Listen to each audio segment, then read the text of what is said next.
I never thought I'd be writing something like this, but I really need to get this off my chest. I'm Amelia, 28F, and I've been with Mike, 31M, for the past 4 years. Our story started at a tech conference in downtown Seattle where we were both representing our companies. I was there handling marketing for my firm, and he was presenting some software his team had developed.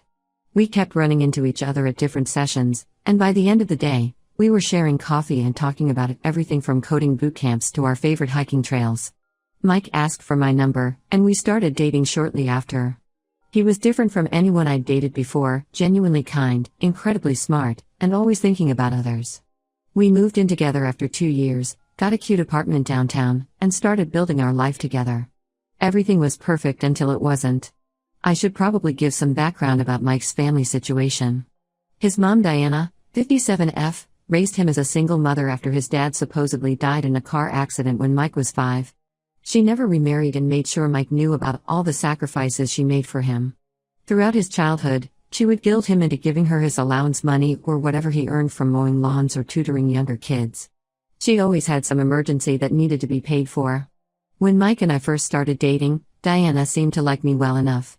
She would invite me over for Sunday dinners and even started calling me her future daughter-in-law before we were engaged. I noticed she had expensive tastes, designer bags, new electronic gadgets, fancy furniture, but I didn't think much of it at the time. Mike mentioned she was bad with money sometimes, but I figured it wasn't my business. 6 months ago, Mike proposed during a hiking trip to Mount Rainier. It was perfect, just us, the mountains, and a beautiful sunset. We started planning our wedding for December, wanting a cozy winter ceremony. We had saved up about $60,000 together, enough for a nice wedding and a down payment on a house we were looking at in the suburbs. That's when things started getting weird with Diana. She began showing up at our apartment unannounced, always with some story about needing money. First, it was her car needing repairs, $2,000. Then her roof was leaking, $5,000. Mike helped her with these expenses from his personal savings, not our joint account. I wasn't happy about it, but I understood wanting to help family. 3 months ago, Diana came over crying. She sat us down and told us she had been diagnosed with a rare form of pancreatic cancer. She said her insurance wouldn't cover an experimental treatment that was her only hope, and it would cost $50,000. Mike was devastated. He immediately offered to help, saying we could postpone buying the house. I watched his face crumble as his mother described her symptoms and prognosis, and my heart broke for him. But something felt off. Diana couldn't remember the name of her doctor or the hospital where she was being treated. When I asked about insurance paperwork or medical bills, she said everything was too complicated to explain. She would get defensive whenever I tried to understand more about her treatment plan. I started noticing other strange things too. Diana would post on Facebook about shopping sprees right after telling us she couldn't afford her medications. She'd always had an excuse for why we couldn't accompany her to doctor's appointments. Once, she claimed to be too weak to drive, but my friend spotted her at a mall an hour later, carrying several shopping bags. I tried to talk to Mike about my concerns, but he shut down. He said I was being heartless and that his mother would never lie about cancer. He reminded me of all the sacrifices she made raising him alone. But I couldn't shake the feeling that something was very wrong. I started doing some detective work. I reached out to Mike's cousin Emma, 33F, who lives in Portland. She revealed that Diana had borrowed $15,000 from her 3 years ago, claiming she needed emergency surgery. She never paid it back and stopped taking Emma's calls. When Emma visited last Christmas, Diana acted like nothing had happened. Then I discovered something even more disturbing. Diana had recently joined a casino rewards program. I found this out because she accidentally dropped her wallet at our place, and while picking up her scattered cards, I saw the casino membership. Later that week, I drove by the casino and saw her car in the parking lot, at the same time she was supposed to be at chemotherapy. The situation exploded last week. Diana showed up at our apartment in tears, clutching some papers. She said her cancer had spread and she needed the money immediately for treatment. When I asked to see the papers, she pulled them away, saying I was being nosy and disrespectful. Then she noticed her casino rewards card had fallen out of her purse onto our coffee table. The look on her face changed completely. She turned to Mike and started crying about how I had been going through her personal belongings, trying to prove she was lying. She said no mother could watch her son marry someone so distrustful and manipulative. Then she gave Mike an ultimatum: either he calls off the wedding, or she would cut him out of her life entirely. She even clutched her chest and said the stress I was causing might kill her before the cancer did. Mike was torn apart. He suggested we postpone the wedding until things calmed down. I couldn't believe what I was hearing. All our vendors were booked, deposits paid, and invitations sent. More importantly, I couldn't believe he was considering his mother's ultimatum based on such obvious manipulation. I packed a bag and went to stay with my sister Amy, 32F. She thinks I should walk away, that this is a preview of what my life will be like if I marry into this family. My best friend Rachel, 29F, says I should gather evidence of Diana's gambling and confront Mike with proof that can't be ignored. I love Mike more than anything, but I can't marry someone who would choose his mother's obvious lies over our future together. Some of our friends think I'm being too harsh, that I should be more understanding of a single mother facing a deadly illness. Others say I'm right to be suspicious and that Mike needs to grow a spine. All our wedding plans are on hold now. Mike keeps texting me, saying he loves me and asking for time to figure things out. But I don't know what there is to figure out. Either he trusts me and stands up to his mother's manipulation, or he doesn't. I refuse to start our marriage by giving in to emotional blackmail.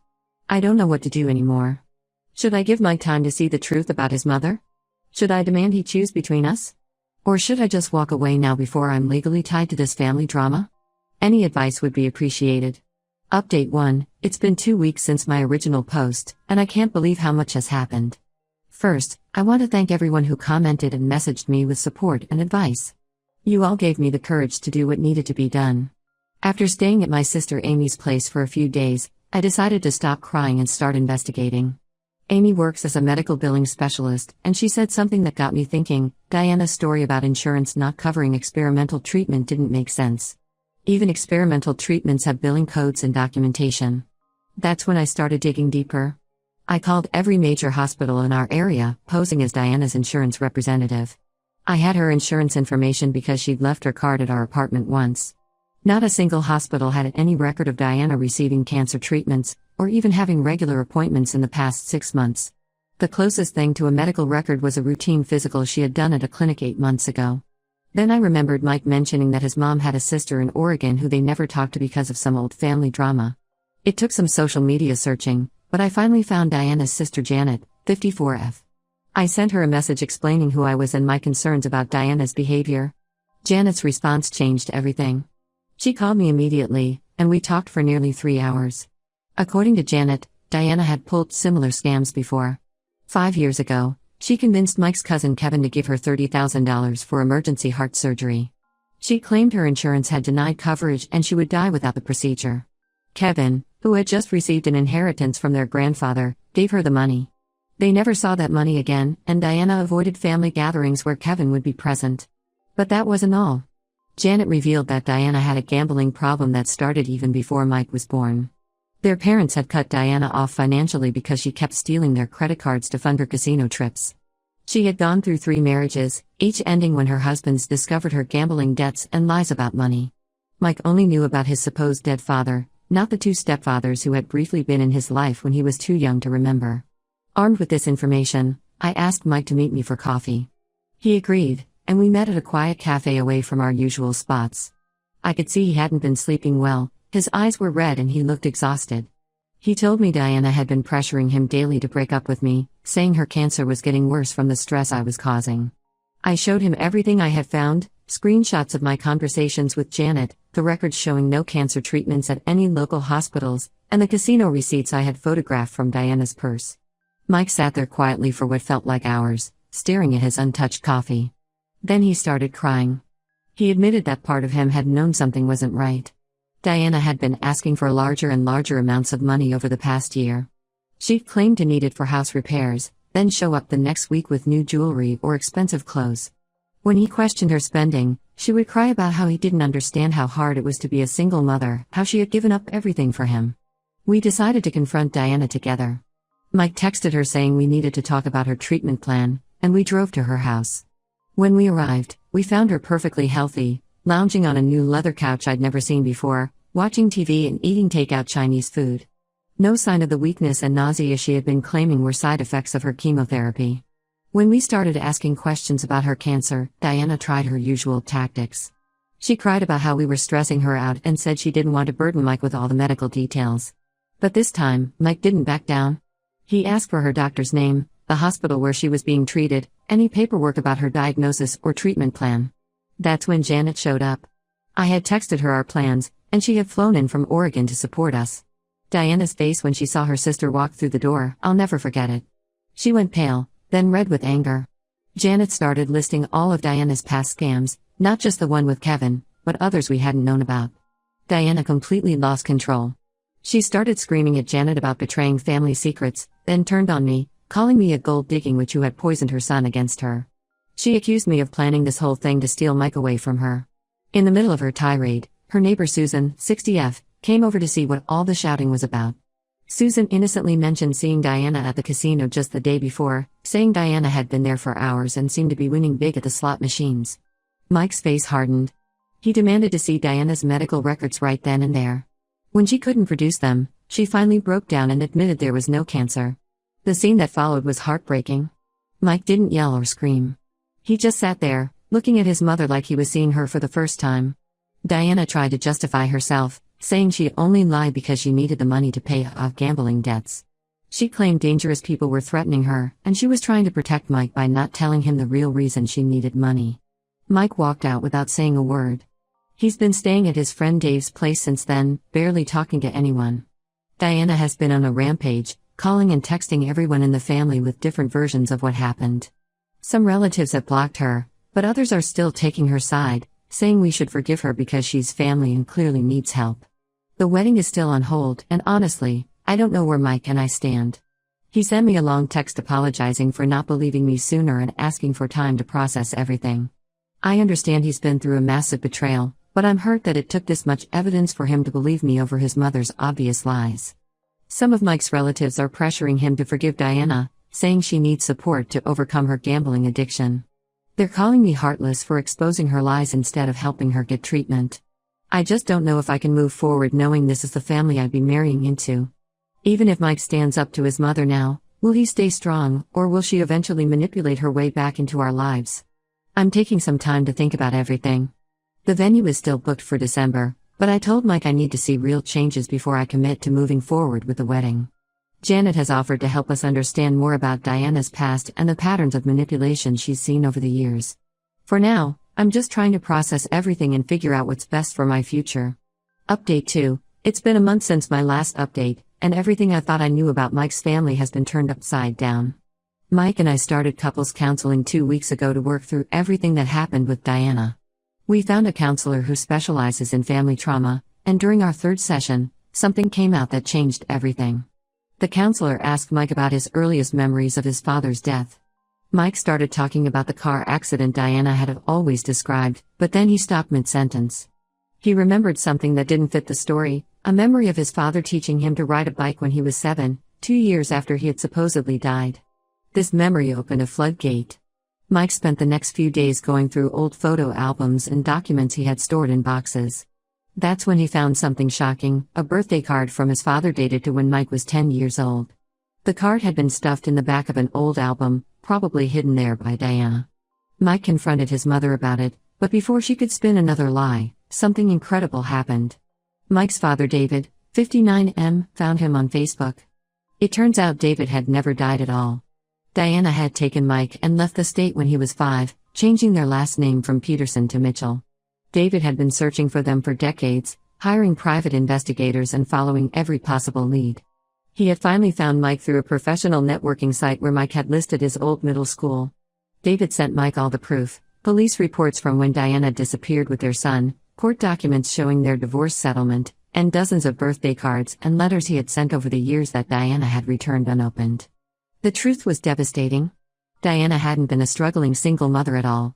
She had been receiving $3,000 monthly in child support and alimony payments throughout Mike's childhood. Even worse, David had set up a college fund for Mike when he was born. By the time Mike turned 18, it had grown to over $100,000.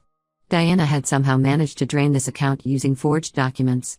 Mike had worked 2 jobs through college and taken out student loans, thinking his family couldn't afford to help him. All those years of watching his mother struggle and feeling guilty about every expense, it was all a lie. When Mike and I confronted Diana about this, she tried to paint David as an abusive monster she had fled from to protect Mike. But David had proof against these accusations too. He had a spotless record, testimonials from old neighbors and friends, and documentation of Diana's escalating gambling problems during their marriage. He even had records of the counseling sessions he had begged her to attend for her gambling addiction. The revelation about Mike's father triggered an avalanche of other discoveries. Mike's cousin Emma started digging through old financial records and found that Diana had taken out credit cards in Mike's name when he was in college. This explained the mysterious debt collection calls he used to get and why his credit score was so bad when we first met. Diana had been using his social security number since he was a teenager. Some of Diana's former friends started reaching out after hearing what had happened.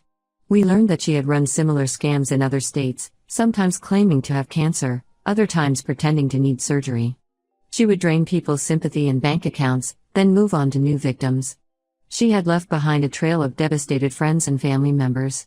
The most heartbreaking part was finding David's letters.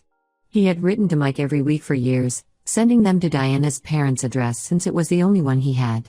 The letters were beautiful, full of love, advice, and hopes for reuniting with his son. Diana's parents had been giving her the letters to pass on to Mike, but she had been destroying them instead. She had robbed Mike of his father's love for over 2 decades. Mike is understandably devastated. He's struggling to process that his whole childhood was built on lies. The mother he had put on a pedestal, who he had defended against everyone including me, had been manipulating him his entire life. The father he thought was dead had been desperately trying to reach him all along. Our December wedding is officially cancelled, not because we're breaking up, but because we've decided to have a small ceremony instead. Mike doesn't want any of his mother's side of the family there, especially since we've discovered many of them knew parts of the truth but kept quiet to keep the peace. David has been incredible through all of this. He's patient, understanding, and so eager to build a relationship with Mike. They've been talking every day, sharing stories and getting to know each other. It turns out they have so much in common, same sense of humor, same love for old sci-fi movies, even the same habit of humming while they work. Watching them connect has been the one bright spot in this whole mess. Diana hasn't taken any of this well.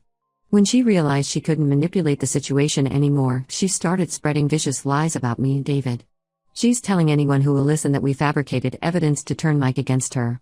She even showed up at Mike's workplace, causing such a scene that security had to escort her out. I'm still processing everything too. Part of me is relieved that the truth is finally out, but another part is terrified about what Diana might do next. Mike has already talked to a lawyer about the identity theft and credit card fraud. We're also looking into getting a restraining order because of her increasingly erratic behavior. For now, we're focusing on healing and building relationships with David. He's offered to help us with a down payment on a house, the one we almost lost to Diana's fake cancer scam. After everything that's happened, Mike and I are stronger than ever. Sometimes the worst situations show you who you can really count on. Update 3. 3 months have passed since everything came to light, and I wanted to share one final update. Mike and I got married last weekend, and despite Diana's best efforts to ruin it, it was perfect. We had a small ceremony at a beautiful garden venue, surrounded only by people who truly love and support us. Both my dad and David walked me down the aisle, something David said he had dreamed about since Mike first told him about me. The ceremony was intimate, with just 50 guests instead of the original 200 we had planned. My sister Amy was my maid of honor, and Mike's newfound half-sister Jessica, 26F, David's daughter from his second marriage, was a bridesmaid. It turns out Mike not only gained a father but also a sister who shares his love for coding and bad puns. They've become incredibly close over the past few months. We had taken precautions because we knew Diana might try something. We hired security and gave them her photo. Sure enough, she showed up about an hour before the ceremony, completely drunk and carrying a manila envelope she claimed contained proof that David was lying about everything. Security stopped her at the entrance, but she started screaming about ungrateful children and family loyalty. She threw the envelope on the ground. It was empty except for some old grocery receipts. When security tried to escort her out, she grabbed one of the flower arrangements and tried to throw it at me, but ended up hitting one of the security guards instead. They had to physically remove her from the property while she screamed that I had stolen her son and ruined her life. The funny thing is, her dramatic appearance only confirmed that we'd made the right decision in cutting her out of our lives. Even the few family members who had been sympathetic to her changed their minds after seeing her behavior. Mike's Aunt Carol, who had been trying to convince us to forgive Diana, finally admitted that Diana needed professional help that we couldn't provide. Mike has been going to therapy 3 times a week to deal with the years of manipulation and lies. It's been amazing to see him process everything and grow stronger. His relationship with David has blossomed in ways neither of them expected. They go fishing every other weekend, and David has been teaching Mike all about restoring classic cars, something Mike never got to learn growing up. We went completely no contact with Diana after the wedding incident. She hasn't made it easy. She creates new social media accounts almost daily to harass us, sends emails from different addresses, and even tried to reach me at work. We've documented everything and finally got a restraining order approved last week. She's not allowed within 500 feet of us, our home, or our workplaces. The last we heard, Diana was telling everyone who would listen that I orchestrated everything to steal her son's inheritance. She claimed I hired an actor to pretend to be David and that I somehow manufactured decades of legal documents. Most people see through her lies now, but she still has a few flying monkeys who believe her version of events. David has been incredibly supportive through all of this. He helped us with the down payment for our new house, the one we almost lost to Diana's gambling addiction. We moved in last month, and he's been over almost every weekend helping us fix up the place. It's been healing for Mike to do these father-son projects that he missed out on growing up. Mike's half-sister Jessica has become like the sister I never had. She's staying with us for a few weeks while she interviews for tech jobs in our area. It's amazing to see Mike experience healthy family relationships for the first time. He said he never knew family could feel this good, this supportive, without any strings attached or manipulation. We did find out that Diana has been trying to contact David's family, presumably to dig up dirt or create more drama. David's current wife Beth, 55F, received several rambling messages from Diana accusing her of stealing David away. They've blocked her on everything, but it's clear Diana isn't done trying to cause problems. The most unexpected outcome of all this has been the healing of other family relationships. Once Diana's web of lies started unraveling, a lot of old family conflicts were resolved. Cousins who hadn't spoken in years because of Diana's manipulations are reconnecting. It's like she had poisoned the entire family tree, and now that she's gone, it's finally starting to heal. Mike and I are focusing on our future together. We're talking about starting a family of our own, and it's comforting to know our children will have at least one set of loving, stable grandparents in David and Beth. Sometimes the family you choose, or rediscover, is better than the one you're born with. We're living proof of that. To everyone who supported us through this journey, thank you. Your advice and encouragement helped us stay strong through some really dark times. We're done letting Diana's toxicity control our lives. Sometimes cutting out the poison is the only way to heal.